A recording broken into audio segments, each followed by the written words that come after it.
Chapter 2. Chapter 2 primarily talks about the use of attention getters both to open and close a speech. In the beginning, though, it does talk about the use of organizational patterns.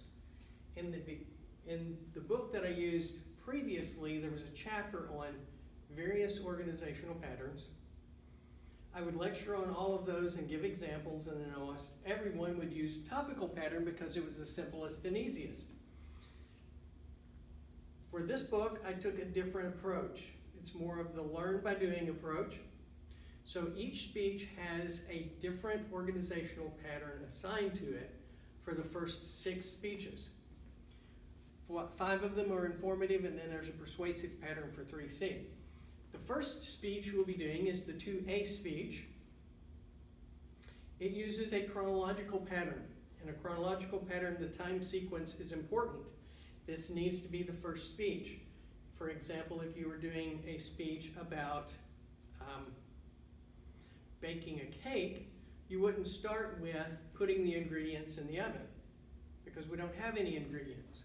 So you'd start with point 1, gathering your ingredients, point 2, mixing them together, and then point 3, putting them in the oven to bake. The sequence is important. That makes it chronological. You will be doing an interview of a classmate, and you'll be introducing them to us and telling their life story in a chronological pattern: past, present, future. So your outline requires 2 things. One is a chronological pattern with the points past, present, future, and then presenting them by name. That will be your close for this speech because you're doing an introduction of the person.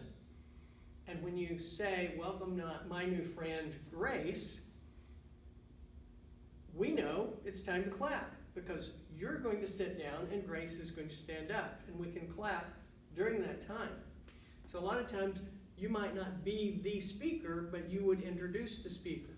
And so doing that, that cue lets us know my speech is over, even though it's not really a speech, it's an introduction speech, but I'm done.